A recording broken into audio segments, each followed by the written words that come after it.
Dear friends, നമസ്കാരം. LIC of India ജീവൻ ലക്ഷ്യ എന്ന plan നിങ്ങൾ ഇതുവരെയായിട്ടും എടുത്തിട്ടില്ലെങ്കിൽ ഇനിയും എടുക്കുവാൻ 3-4 ദിവസം കൂടി ബാക്കിയുണ്ട്. എന്തുകൊണ്ടാണ് ഈ പ്ലാൻ എടുക്കേണ്ടതെന്ന്, നമ്മുടെ ലൈഫിൽ എടുക്കേണ്ടതെന്ന് നമുക്ക് നോക്കാം.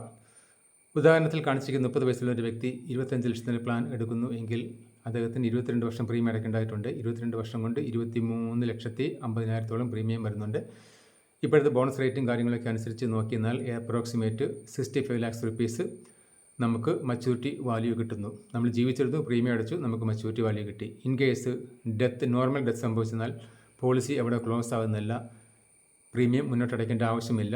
സാധാരണയായി പ്രീമിയം അടച്ചാൽ കിട്ടുന്ന മച്യൂരിറ്റി വാല്യൂ നമുക്ക് അവിടെ കിട്ടുന്നു. അതുകൊണ്ടാണ് ഇതിനെ ഒരു target oriented family protection plan എന്ന് പറയുന്നത്. നമ്മുടെ ലക്ഷ്യം എന്താണോ അത് തീർച്ചയായിട്ടും നടന്നിരിക്കും. നമ്മൾ ജീവിച്ചിരുന്നാലും ഇല്ലെങ്കിലും നമ്മുടെ ലക്ഷ്യം എന്താണോ തീർച്ചയായിട്ടും നടന്നിരിക്കും. അതുകൊണ്ടാണ് ഞാൻ പറയുന്നത്, നമ്മുടെ ഓരോരുത്തരുടെയും ലൈഫിൽ ഈ ഒരു പ്ലാൻ നമ്മുടെ പോർട്ട്ഫോളിയോയിൽ ഉൾക്കൊള്ളിക്കുന്നത് വളരെ അത്യാവശ്യമായിട്ടുള്ള ഒരു കാര്യമാണ്.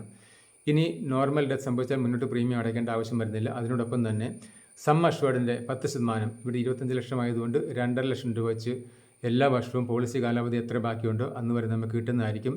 ഇത് തന്നെ വലിയൊരു ഇമ്പോർട്ടൻസ് ആണ്. നമ്മൾ പ്രീമിയം അടച്ചുകൊണ്ടിരിക്കുമ്പോൾ ഈ 2.5 ലക്ഷം രൂപ നമുക്ക് കിട്ടുന്നില്ല. ഇൻ കേസ് ഡെത്ത് സംഭവിച്ചെന്നാൽ മുന്നോട്ട് പ്രീമിയം അടയ്ക്കേണ്ടി വരുന്നില്ല. 2.5 ലക്ഷം രൂപ വെച്ച് ഒരു ഫാമിലി ഹെൽപ്പായിട്ട് നമുക്ക് കിട്ടുന്നു. കുട്ടികൾ പഠിക്കുന്നൊക്കെ ആണെങ്കിൽ അവർക്ക് വലിയൊരു അനുഗ്രഹം തന്നെയായിരിക്കും അത്. സാധാരണ പ്രീമിയം അടച്ചു പോയി കഴിഞ്ഞാൽ കിട്ടുന്ന മച്യൂരിറ്റി വാല്യൂം അവിടെ ഈ ഒരു അവസരത്തിൽ അവിടെ കിട്ടുന്നുണ്ട് നമുക്ക്. ഇൻ കേസ് ആക്സിഡൻ്റൽ ഡെത്ത് ആണെങ്കിൽ ഇമ്മീഡിയറ്റ് ആയിട്ട് പേപ്പറും കാര്യങ്ങളൊക്കെ സബ്മിറ്റ് ചെയ്തതിന് ശേഷം 25 lakhs അവിടെ കിട്ടുന്നു. 25 lakhs എന്ന് പറയുന്ന കാര്യം 25 ലക്ഷത്തിൻ്റെ പോളിസി എടുത്തുകൊണ്ടാണ്. നമുക്കിത് എത്ര വേണമെങ്കിലും എടുക്കാൻ പറ്റും. 1 ലക്ഷം തൊട്ട് അൺലിമിറ്റഡ് വരെയുണ്ട്. ഒക്ടോബർ 1 തൊട്ട് അങ്ങനെ ഒരു മിനിമം സം അഷ്വേർഡ് 1 ആയിരിക്കുമെന്ന് എനിക്ക് തോന്നുന്നില്ല. ചിലപ്പോൾ 5 ലക്ഷം ആകാൻ സാധ്യതയുണ്ട്.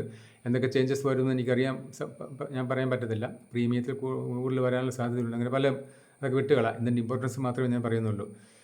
ഇൻ കേസ് ആക്സിഡൻ്റൽ ഡെത്ത് ആണെങ്കിൽ ഇമ്മീഡിയറ്റ് ആയിട്ട് 25 lakhs കിട്ടുന്നു. മുന്നോട്ട് പ്രീമിയം അടയ്ക്കേണ്ട ആവശ്യമില്ല. സാധാരണ പ്രീമിയം അടച്ചു പോയി കഴിഞ്ഞാൽ കിട്ടുന്ന മച്യൂരിറ്റി വാല്യൂം അവിടെ കിട്ടുന്നു. ഇനി ആക്സിഡൻ്റൽ മൂലം ഡിസബിലിറ്റി സംഭവിച്ചാലും അവിടെ മുന്നോട്ട് പ്രീമിയം അടയ്ക്കേണ്ട ആവശ്യമില്ല. ഇവിടെ പോളിസി ഹോൾഡർ ജീവിച്ചിരിക്കുന്നതുകൊണ്ട് പോളിസി ഹോൾഡറിന് അടുത്ത 10 വർഷത്തേക്ക് സം അഷ്വേർഡിൻ്റെ 10% വെച്ച് മന്ത്ലി കണക്കാക്കി ഒരു സം അഷ്വേർഡ് നമുക്ക് കിട്ടുന്നതായിരിക്കും. അതായത് 10 വർഷം കഴിയുമ്പോഴത്തേക്ക് ആ സം അഷ്വേർഡ് കംപ്ലീറ്റ് കിട്ടുന്നതായിരിക്കും. ഇതൊക്കെയാണ് ഇതിനകത്തെ വലിയ നല്ല പോയിൻറ്റ്സുകൾ ഉള്ളത്. അതുകൊണ്ടാണ് ഇതൊരു കംപ്ലീറ്റ് ഫാമിലിക്ക് പ്രൊട്ടക്ഷൻ നൽകുന്ന ഒരു പ്ലാൻ തന്നെയാണെന്ന് പറയാനുള്ള കാര്യം ഇതാണ്. അപ്പം ഈ ഒരു പ്ലാൻ നിങ്ങൾ എടുക്കുവാൻ ആഗ്രഹിക്കുന്നുവെങ്കിൽ തീർച്ചയായിട്ടും കോൺടാക്റ്റ് ചെയ്യുക. നല്ലൊരു ദിവസം ആശംസിക്കുന്നു. പോളിസി എടുക്കുന്ന താല്പര്യമുണ്ടെങ്കിൽ 1-2 ദിവസത്തിന് നമുക്ക് ക്ലോസ് ചെയ്യാൻ പറ്റും. ഒത്തിരി ദിവസത്തിൻ്റെ ആവശ്യങ്ങളും കാര്യങ്ങളൊന്നുമില്ല. ഇൻ കേസ് 25 ലക്ഷത്തിൻ്റെ ഒക്കെ ആണെങ്കിൽ ഒരു പ്രൊഫഷണൽ ജോലി ചെയ്യുന്നവരാണെങ്കിൽ മെഡിക്കലിൻ്റെ ആവശ്യം വരുന്നില്ല. അതർവൈസ് ചിലപ്പോൾ മെഡിക്കലൊക്കെ ചെയ്യേണ്ടതായിട്ട് വന്നേക്കും. 5 ലക്ഷത്തിൻ്റെ ഒന്നും ചിലപ്പോൾ മെഡിക്കൽ ചെയ്യാൻ വേണ്ടി വന്നിരത്തില്ല. അത് ഏജും ഹെൽത്തും കാര്യങ്ങളൊക്കെ അനുസരിച്ചിരിക്കുന്നതായിരിക്കും. എന്തായാലും എടുക്കാൻ താല്പര്യമുണ്ടെങ്കിൽ പെട്ടെന്ന് ഇമ്മീഡിയറ്റ് ആയിട്ട് കോൺടാക്റ്റ് ചെയ്യുക. നല്ലൊരു ദിവസം ആശംസിക്കുന്നു. നന്ദി, നമസ്കാരം. All the best.